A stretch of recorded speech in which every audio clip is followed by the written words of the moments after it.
Salut les amis, partie 2 de mon audio sur le punk.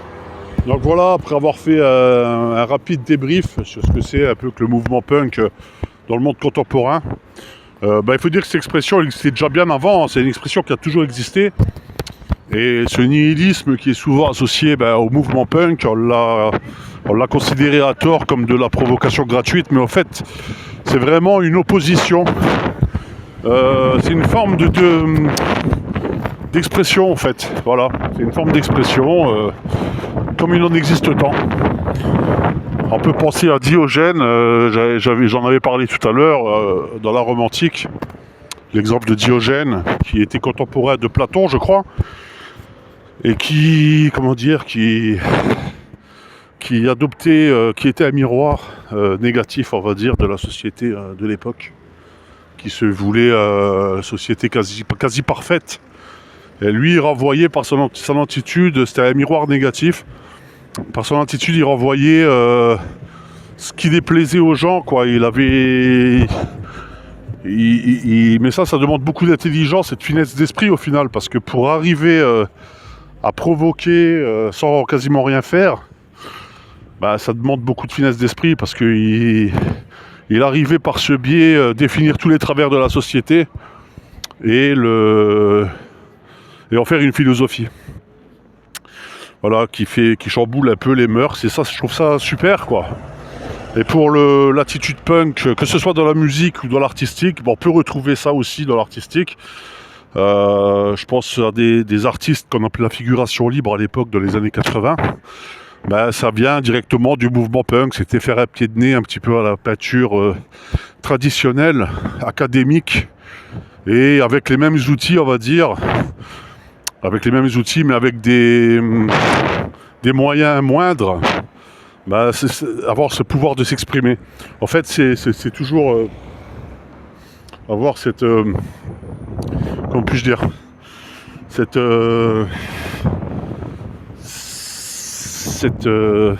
puissance d'expression, quoi.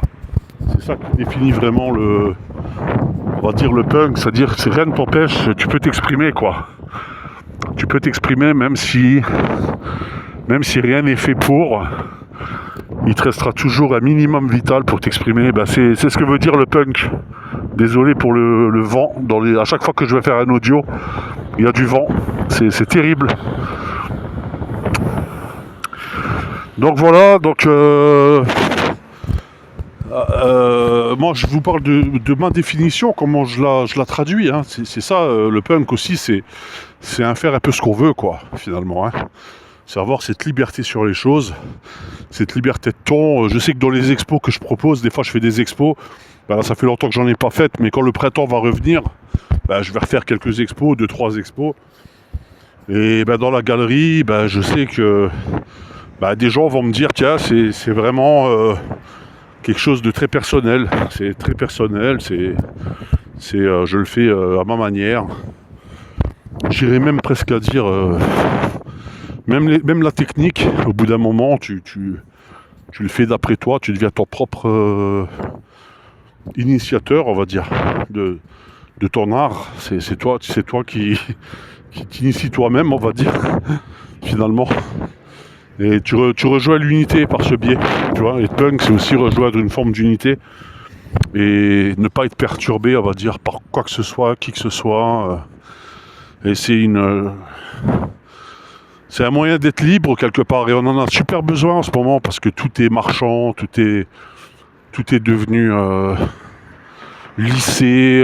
Tu regardes même sur YouTube, les contenus YouTube, ça devient de la télévision maintenant. Hein, tout est calibré, tout est à des fins commerciales pour vendre des trucs. Puis en fait, depuis tout temps, le punk c'est justement faire un pied de nez au commerce, on va dire.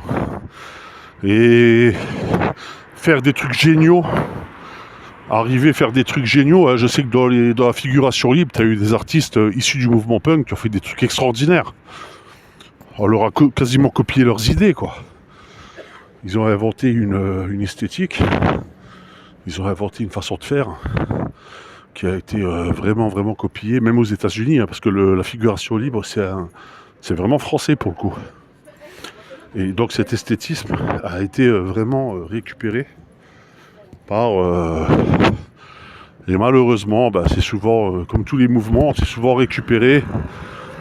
Mais à partir du moment que c'est récupéré, tu peux te dire que ça va terminer en business. Voilà. C'est toujours la même histoire. Hein. Et c'est pour ça qu'il y a eu un gros malentendu, on va dire aussi, dans la musique. Hein. Je parlais de la musique, ce qu'on appelait le punk. Parce que le punk, ça vient vraiment du fait de provoquer par rapport à la mode du moment. Tu vois, à l'époque, c'était le rock progressif qui durait 15 minutes, des trucs qui étaient super longs, Genesis et compagnie. Moi, j'aime bien ce genre de musique, mais disons qu'à l'époque là, les gens voulaient autre chose. Ils voulaient quelque chose de plus minimaliste, de plus rapide, de plus fun. Et la musique punk, c'est vraiment tombé à point nommé. Au début, ils ont touché quelque chose de très très bien. Et après, ça a été récupéré par le mouvement anglais. Les Sex Pistols, Malcolm McLaren, et là, c'est devenu une catastrophe. Hein. À partir de là, c'est devenu qu'un style vestimentaire. Il reste plus que l'exégèse, on va dire, du mouvement, tu vois. Et c'est comme tout, en fait. Je dis pas que c'est pas bien, c'est juste que ça s'est transformé. Ce qui part d'une forme de tradition primordiale, c'est comme on va dire, on va mettre en parallèle la religion. Je veux dire, au départ, ça part d'une adaptation temporelle sur notre époque, sur ce qu'on traverse, sur de la métaphysique. Et avec le temps, c'est trafiqué, c'est transformé, on s'éloigne des fondamentaux. Là, c'est à peu près la même chose, même si toute proportion gardée, bien sûr. Et je vous invite à vous intéresser un peu à ce que c'est que le punk. Beaucoup s'y intéressent parce que moi, j'ai des amis à moi qui étaient très réticents dans les années 90, quand j'étais adolescent, on va dire. Moi, tout de suite, j'ai été attiré par ce style-là. Hein. Eux, ils étaient hyper réticents, ils étaient dans le rock progressif, ils étaient dans les choses un peu plus compliquées et tout. Puis ils sautaient un peu de ma gueule en me disant le punk c'est hyper minimaliste.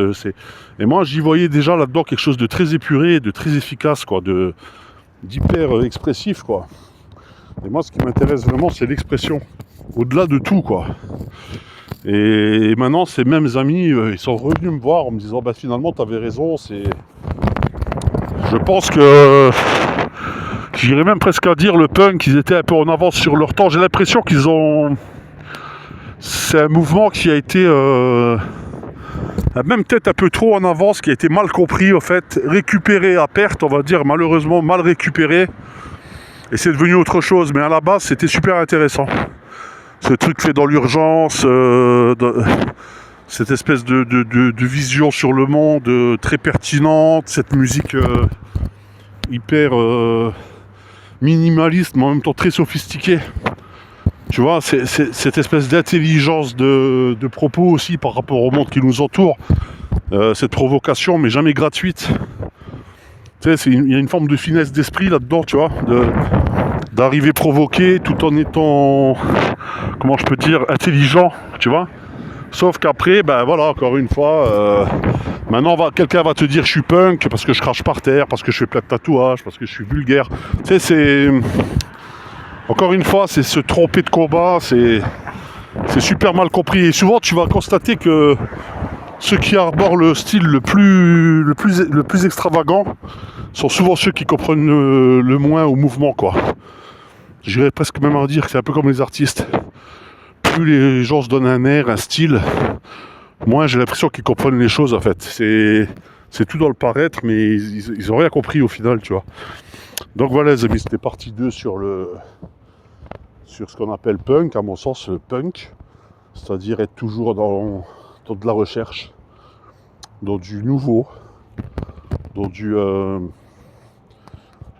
peut dire sarcastique, elle peut être un peu sarcastique, être un peu tragique dans ce qu'on fait, être un petit peu, tu vois, toujours être un petit peu sensible aussi, en n'ayant pas peur de son expression, de la manière dont ça va être